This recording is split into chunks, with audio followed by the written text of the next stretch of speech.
Good evening, everybody. Thank you very much for joining in. This side, Rahul Magan here, acting as the Chief Executive Officer of a Treasury Consulting LLP, which is my own startup, and we are having multiple revenue streams.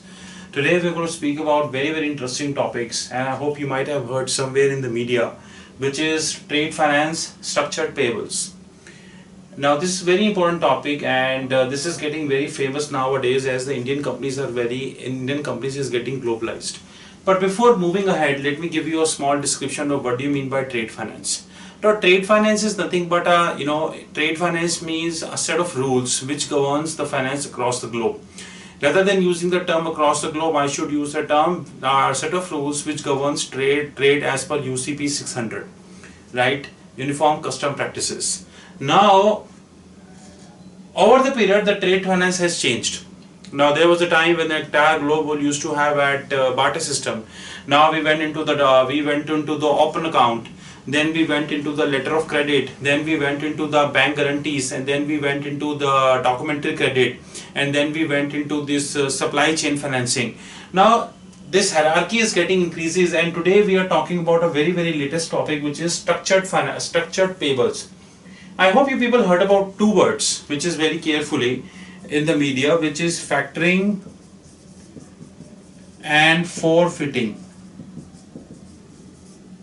Now, what do you mean by factoring and forfeiting?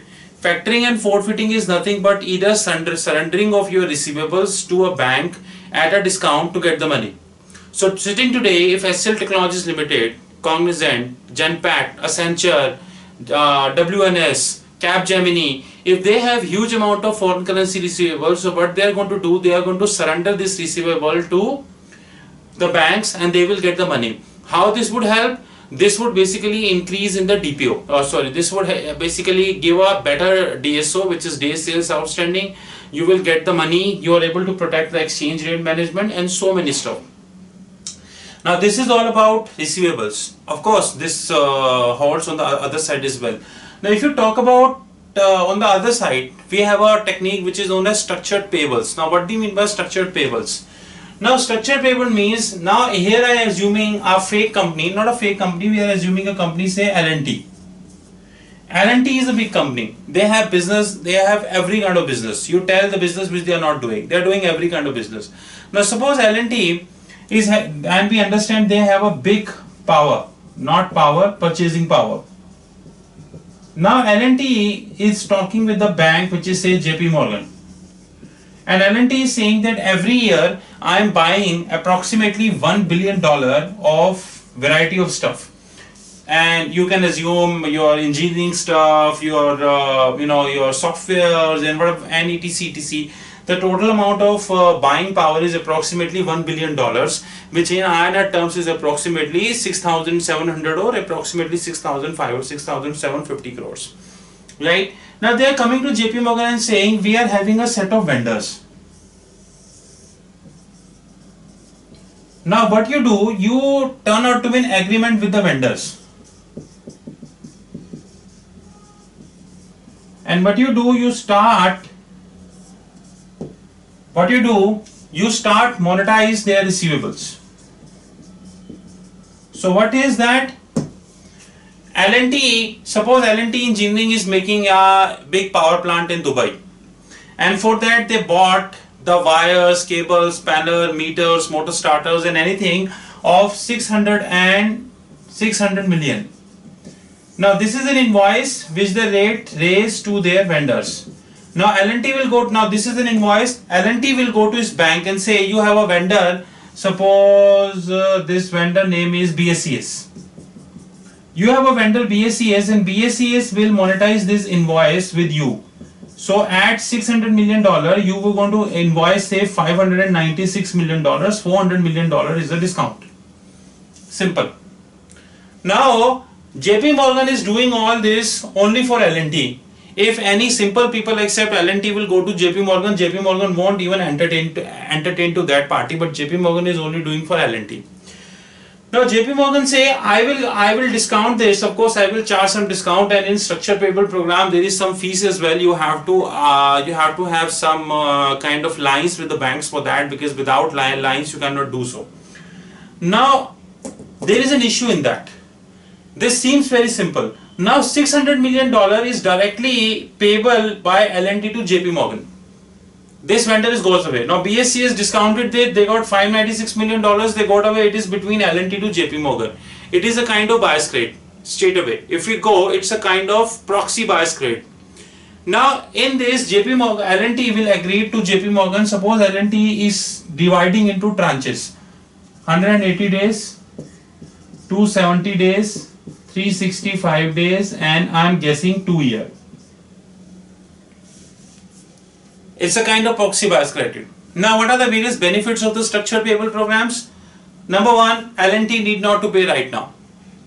Number two, L&T creates a proxy bias credit in these books. Number three, the vendors to whom L&T is interacting, they already know that once they have an invoice from L&T or even a pro forma invoice or purchasing anything, they can immediately go to a bank and they can discount it. So there is no point of credit guarantee, there is no point of anything that if I'm doing for you, what would happen if you don't pay, and all such permutation combinations. Secondly, the monetization period vary from bank to bank. Now here I take a big example. L&T is not talking with JP Morgan, L&T is talking with two more banks.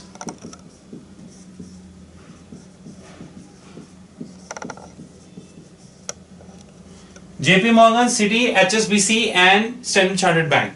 And they collectively giving a lines of structured payables. Suppose this is 90 days, 270 days, 365 days, 1 year and 1.5 year and 2 year. Now with this, the problem is, the benefit is that L&T first is able to monetize the trade payables to off vendors. Secondly, monetization period vary from bank to bank. So you would have a vendor whose capacity is not very big. He will say, I can only give you the material provided you are able to pay me in 90 days. Perfect. And that too in the cash. You will get a discount also. So you are arranging a receivable factoring for your vendors. Number four, the classification of the debt. This is a little issue. Sitting today, accounting standards, whether it is a US GAAP or IFRS, they are not very clear about structured payables. And believe me, the example which we are discussing here, this vary from company to company. So here I have taken an example of L&T. Suppose I would have taken an example of Reliance Industries Limited or a big company like ExxonMobil or Unlocal or a big giants who have a huge purchasing program, especially when the oil. This entire scenario would differ. It vary from company to company, it vary from bank to bank. Now what would happen? Fifth is revolving credit by the banks. Now L&T will, now all these banks are doing this for L&T, but L&T need to secure these banks also. So they will create a proxy SBLC, standby letter of credit. And how they are going to create the proxy SBLC? They are going to link the entire say a value at risk kind of amount with a revolver. So before moving ahead, let me repeat. We are talking about a group L&T who is assuming $1 billion of purchases every year. Out of this $1 billion, $600 million alone they are doing for their project which is coming up, which is known as Dubai Electricity. And there is a vendor who has given various stuff pertaining to which is of 600 million to which cover meter, panels, motor starters, your wires, cables and everything, right? Now assuming the vendor is BSCS. Now what L&T will do, BSCS will straight away go to JP Morgan and monetize its receivables, and they will get 596 million and they would go away. Not to mention that monetization is of two types, which is recourse, which is non-recourse. Recourse means BSCS will continue to take a guarantee. Non-recourse means BSCS don't take any guarantee. But here recourse and non-recourse will not come to BSCS, it comes to L&T, because this is a structured payable program. This is not a factoring program. So recourse means L&T will take a guarantee, and non-recourse means L&T will won't take a guarantee, BSCS will go away. Now assuming they are having, now we understand that L&T, the big company, they won't depend upon one vendor, they would have many vendors in place. Now assuming L&T would have many vendors and they are dealing with many clients like JP Morgan, various banks, JP Morgan, Citi, HSBC and Standard Chartered. And suppose they have their payable program is divided into four parts. 90, 270, 365 till 2 years. Now it will help you to monetize your payables. It will help you. It vary from bank to bank. Suppose you go to HSBC and you want to say you want to do it for 2 years.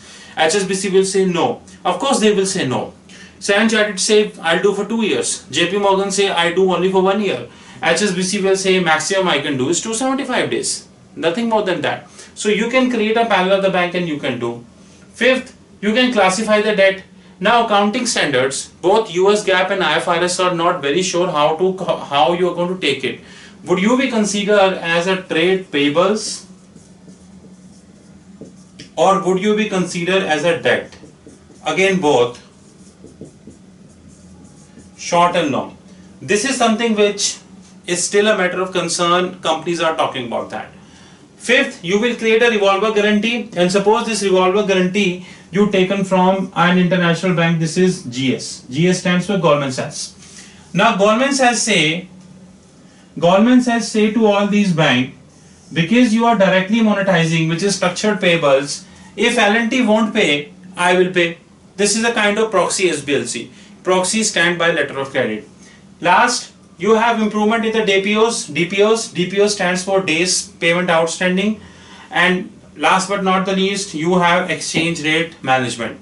If the exchange rate is weakening, it's a loss for an importer. You can go with. If it is appreciating, your speed would be reduced. So that way. So the purpose of the video is to let you know, if you are an importer, the size and scale is very big, then it is absolutely good for you to go ahead with the structured payable programs. Few things, don'ts you need to understand. Number one, you should have a multiple banking relationship. Number two, you should have the banks who are able to monetize or forfeit or factoring for a longer tenure. Number three, in probable scenarios, this factoring and forfeiting would happen from Singapore, which is offshore treasury center. I think it could happen from maybe some other financial centers, Luxembourg and all. So that's something we need to see. Number four, it will improve your DPOs. Number fifth, exchange rate management. You would be able to save a big impact on the exchange rate management. This was all about today when it comes to structured payable. Before leaving, one thing we would like to tell you that this structured payable program sometimes is a part of SCF, which is supply chain financing. Supply chain financing. You're always welcome to email us at treasuryconsultingllp@gmail.com, and our alternate email ID is rahulmagan8@gmail.com. Our mobile number is 9899242978. In case you have any doubt, give us a call, let us know. And we are very pleased to share that we are all scheduled to start our magazine very soon. Our magazine is on the way. If you want to subscribe our magazine, let us know. 9899242978. Thank you and have a great day.